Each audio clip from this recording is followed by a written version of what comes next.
Welcome to the Business Growth Podcast. Today I'm here with John, who's on the board for Mallet McLean. Welcome to the show. Thanks for having me. All right, so tell us a little bit more. What do you guys do at Mallet McLean? Yeah, so Mallet McLean is part of the Plusmore Network. So we've got currently 12 offices throughout New Zealand. Mallet McLean's in the deep south, so we've got offices in Invercargill and Gore. We employ about 70 people and do a range of agri and commercial businesses here in the southern region of New Zealand. hmm Okay, and so I saw previously you were the CEO there, and now you're on the board. How has your role changed since moving like positions? Yeah, great question. So I was the CEO here for around about 15 years. So took it through a lot of change, everything from new buildings to going from, pretty archaic paper-based system through to, pretty modern accounting firm. So I was pretty hands-on with a lot of that change and yeah, stepped away from that role a number of years ago now. And, we recruited a really good CE to replace me and he's done a great job. And I think the secret was that I moved on to something else and just let the reins go and let Blair run the business the way that he believed it needed to be run and tried not to interfere at all. And I think it's gone pretty well. I work pretty well with Blair, so I chair the board. We're pretty Mhm. aligned on strategy and a lot of what we're trying to achieve for our clients here to give them a smarter, better business. And I think we're delivering on that, which is the main thing. Got a happy team, and we're pretty progressive with our strategic plans and what we're trying to achieve. Okay. And how has your day-to-day changed, would you say? Like what things did you previously were doing and what things do you do now? The first one is that I don't have to be in the office all the time, so I'm no longer relied on by anyone, which That's is a good. nice feeling. So Yeah. I've developed and carved out a bit of a niche for myself, coaching accounting firms and doing strategic and governance advice for major clients throughout New Zealand. And I also sit on a number of boards as well. So I've got a quite an eclectic mix, which works really well for me. It keeps me motivated and in tune, as well as being able to, help with the leadership and mentoring of the team here at Mallet McLean. Yeah. Okay, cool. And then do you have any projects that you're working on at the moment that you're like really excited about? Yeah, look, we've got a lot of projects on. So we are big on strategic planning. So we go away for a couple of days every year and refine and work on our plan. We've got a business coach that comes in and sits in our board meetings. So, we're looking pretty heavily at strategy and what we're doing and aligning that with the rest of the Plusmore network, which has really got a lens of technology. And really, fueling ambitious business owners and making sure that we're doing what we can for our clients. So, we've over the last couple of years, we've done a lot in terms of both outsourcing and also with robotic automations. So we've got a lot of that going on at the moment. We're saving sort of 1 to 2 hours a job. We're currently going through a bit of a phase of stepping that up, and we've got FYI, which is a software program. We've got a number of automations going in on that in November, which will save a lot of toil pieces of work that we've currently done, whether it's administrative or accounting, and we're also bringing in a lot of AI technology into our business as part of that project as well. We've also got Yeah. an AI business plan that we offer to clients. So clients are able to complete the business plans online or in a group environment, and then we help them execute and turn intention into action around a lot of those. Mhm. And we're also working a lot with the Gap at the moment. There's a business advisory template toolkit there that's branched out into compliance advisory work as well. So we're just trying to maintain some good systems and processes across our business. So no matter what client comes in to see us, they're going to get a very similar result in what they do, as well as building up the capability of our team to not only meet with our clients, but make sure that we're adding value to them with whatever service that we're able to provide. Yeah, that's awesome. Sounds like you guys are really at the forefront of how technology is evolving. So tell me a little bit more. How does the robotic automation work for you guys? Like, how did you implement it, and what tasks does it do for you? Yeah, so we that was one of the major reasons why we joined the Plusmore Network was to, I guess, piggyback off the work that Dan and the team and the enablement team in Auckland had already done. And so basically, it is the first hour and the last hour of the job. So it basically sets up the job for you. It goes and gets all the information from the Inland Revenue Department, from ACC. It looks and gathers all the source documents that we want to. So it kind of works like a macro in an Excel workbook, really. You just tell it to go and do a whole lot of things, and it goes away and does that. And then it comes back with everything all set, with any exceptions that may be there.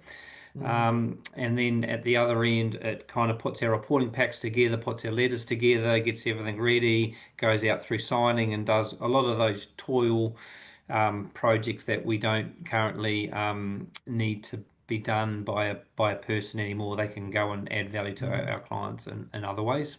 So that's what we're Mm-hmm. currently doing. In terms of the processes going forward, we're trying to overlay that with AI, so it's doing logic tests for us on the information we've got. It's able to do reviews of the accounts and point out where there's perhaps some things that need to be fixed or some things to be considered. It'll be able to do journal entries and bits and pieces like that, and we'll be using that in association with Xero and Jax as well. So we're looking, to get perhaps another couple of hours back in a job. So, we're looking to get at least 40% done initially through that project.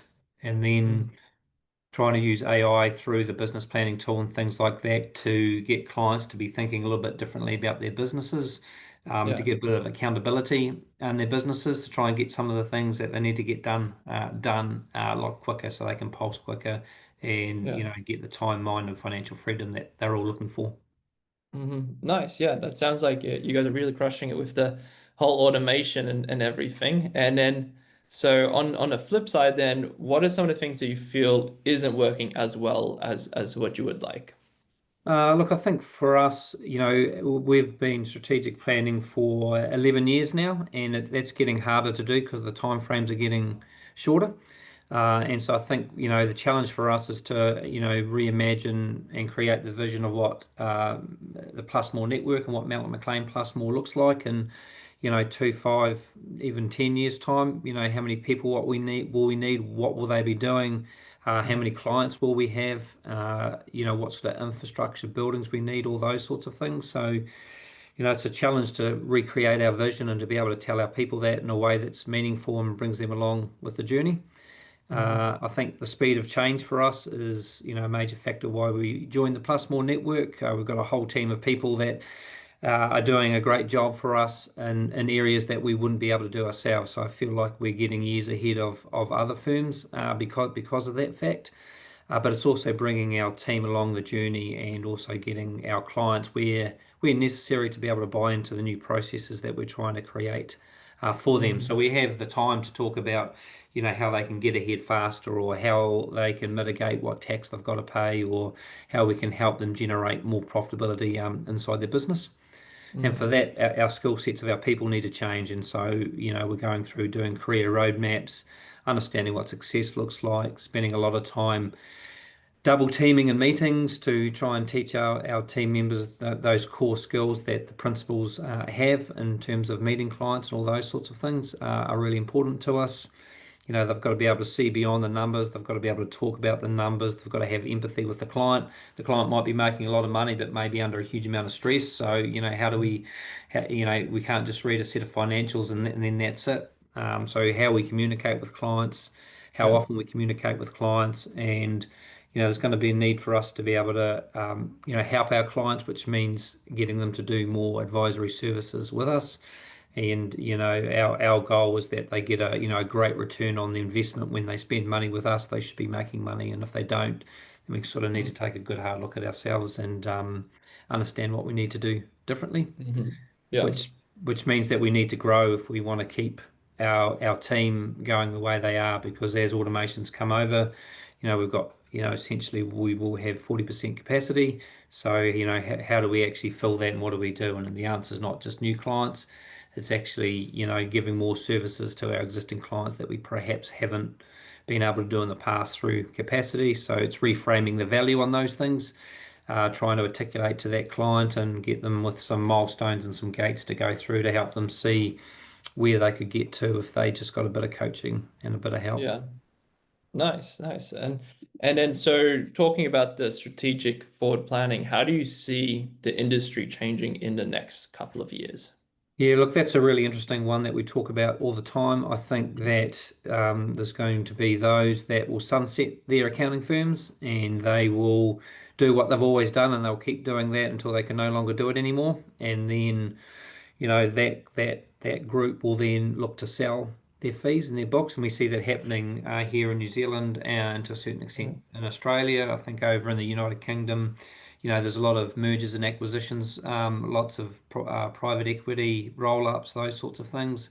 I think they'll come to New Zealand, whether they will be as numerous as what we're seeing in the UK. I don't think so, but I think there'll mm, be a lot of mergers and a lot of acquisitions by accounting firms as the amount of toil we need to do on each particular set of accounts gets less. We're going to need some more clients as a base to then be able to leverage from in terms of the new thing, the new services that are going to help us stay in business. mhm, Succession's becoming harder. The books are becoming more valuable. So accounting firms are becoming more valuable. So how do people pay for that when they've got expensive houses to buy now? It's hard to get on the property ladder. And I think the lifestyle aspirations of a lot of people coming through are different. So their mhm, appetite for debt's probably not the same as it was back in my day. And so how do we fund that? What does that look like? And how do we give exiting business owners a great return? And how do we ensure that the people coming in are not only able to buy that, but also, able to grow that as well. So there's a lot in there around succession, and then the mhm, whole automation and AI integration piece, and how we do that, how well it works. mhm, How we get our cloud stack to pay for itself. So the costs of owning infrastructure and cybersecurity and all those things are just astronomical. And we may have got more efficient, but we haven't necessarily removed a salary cost out. So it's squeezing mm, margins. So mhm. efficiency doesn't necessarily equate to more profit because as you bring more expensive into your business, you've either got to generate more revenue or you've got to try and Right. somehow cut some cost or redeploy that cost in another area, which then enables sort of, I think, more data analytics and insight that we're seeing a lot more. It's more about cash flow forecasting the future. What does that look like? There's still regulatory complexity coming. Nothing's getting easier. Every time they try and simplify something, it becomes a little bit harder Mhm, to do, and we're always going to need that. And then how we I guess retain the talent inside public practice accounting firms. So, I think about 35% of chartered accountants in Australia and New Zealand work in public practice. The rest are all mhm, in corporate or out in their own businesses and things like that. So we've actually got a reasonably small pool of chartered accountants to begin with. And mhm, then I think about 3% of that pool are actually got public practice certificates. So we're dealing with 3% of chartered accountants that are in that client-facing space. I mm, think that's going to grow. We've got a lot of non-equity principals that have a certificate of public practice. So I see that coming through a lot more where, mhm, accountants' books are having to get smaller. I think the days are mhm, gone where you've got a bigger book, the more successful you are. I think you need a smaller book and you need to work that book to, help give your clients, the advice that they're looking for to get ahead. mhm. And then so when you say the bigger book, do you mean like the group of clients that you work with? Yeah, That's what you mean? client Okay. size, I think traditional firms are still very much aspect, well, I've got X number of dollars of fees and you've got X number of dollars of fees. I think the way leverage and technology is working means that you're just going to be underservicing your clients if you've got to see them all and then do the advisory on top. Yeah. I think the relationships are changing, what clients expect change, and I think what the workforce will look like in the future will change. When I Mhm. first came into a chartered accounting firm, we got a red pen and a ruler and some twink, and you coded bank statements for 2 years. Well, now our grads are drafting a set of accounts in 6 weeks, and within 12 months they're sitting in on client meetings. So, the Yeah. world's changed and it will continue to change. And I think just like the generation that owned the accounting firms when I first came in had to change. I think, the next generation underneath is now going to have to change and going to have to trust their team members coming through a little bit more, and hopefully we can keep more of the really talented people that are going out into commercial. Yeah. And then on a slightly different topic, I know when we spoke last, you said currently you're mentoring like about 40 accounting firms in New Zealand. Can you tell me a little bit more about that and what do you do with them? Yeah, so they're broken into two areas. First of all, I do it's what they call smart mover groups. I've got four of them. So there's generally speaking 8 or 9 accounting firms in each group. We meet quarterly around New Zealand. They're Mhm. generally non-competing from different parts of New Zealand, although in the main centres there are, Auckland firms and Wellington firms and Christchurch firms. There might be more than one in there, but generally speaking, not non-competing. And we catch up and look, we have dinner the night before. Then on the day we sort of go through, what are our wins and losses. We go through our Mm. accountability. So you've got to do 3 things every quarter that you got to get done. That's part of your strategic or your business plan, and they're normally tested against the rest of the group to make sure that they're tough enough. Then I give an insight for a couple of hours, and generally speaking, that's just what I'm seeing in the accounting industry or what people want to cover off. Yeah. Moving to the afternoon, we've got burning issues and questions. So firms can ask questions that are pre-prepared, and then people give them feedback, and then we go through and select our 3 things for next time. Nice. And we've also got a shared pool of IP that everyone puts in together, and we have what's called a dumb tax email. So if you're doing something and you want something from the rest of the group, you can just write in dumb tax in the subject line, which means everyone reads it straight away and says, look, can you give me this document, or I need this, or has anyone got an example of this? And it just helps share outside your own firm. And Mm. so the idea behind that is that each year every firm's pulsing and doing 12 things that they probably otherwise wouldn't have done. Mm. And so if you're in those groups for 2, 3, 4 years, suddenly you've gone to 24, 36, 48 things that you wouldn't have otherwise done. And what Mhm. happens is one firm does something and everyone else then copies it. And so you're sort of Mhm. blueprinting the DNA for success around some of those sorts of things.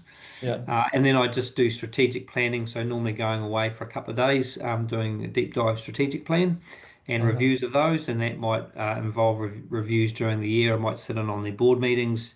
I might do some executive coaching for the GM or the CEO of an accounting firm, or it might be Uh-huh. some succession or some mediation type work that needs to be done as well. So I'm sort of just by word of mouth, yeah, got more than enough work to do in those sort of areas. Yeah, that sounds like a really cool like mastermind essentially, and like leveraging Yeah, yeah yeah. everyone's different knowledge bases. And I know we're starting to run out of time here, so how about let's finish on what would you say is the main business advice that you typically give to these other accounting firms? Or is it like a reoccurring thing that you generally yeah giving them Yeah, advice look, on? yeah, there's probably 3 or 4 things to be fair. One is that no one knows the price of anything. So Yeah. you're the one that sets your value and you sell how you buy. So if you're the sort of person that looks for a sale and is always looking at what everything costs, then you probably shouldn't be setting your own fees. Hmm. And if you are, then have price guides and price lists and things like that to help your team and to help yourself and to get some consistency across the group. I think that's the first thing. I think Yeah. if you don't have a business coach or you don't have someone that's helping you with an outside perspective, I think you should. You're really missing out on something if you don't. I don't know of any successful high performing athlete or sports team or even individual that doesn't have someone that's doing that for them on a Yeah. regular basis. So I'd encourage them to do that. And the third one is just to trust your team more. Your team are amazing. They can do a lot more than what you think. And we got to where we are by experience and making mistakes. And, for me, you got to give your team those same opportunities, mentor them, skill them up. But experience isn't something you get till just after you need it. So the sooner they start, the sooner they can get it. Yeah, yeah. Also, those are yeah really good things just to end things on. I like those. Well, it's been great having you on the show. Appreciate you taking your time. Where can people find you and learn a little bit more about what you do? Yeah, so look, they can have a look on the Plusmore Network here in New Zealand, or they can find me on LinkedIn, John Schol. So you can find me in either of those 2 channels is probably the easiest. Okay, cool. And I'll put a link in the show notes. You guys have been listening to the Business Growth Podcast. Until next time, keep growing.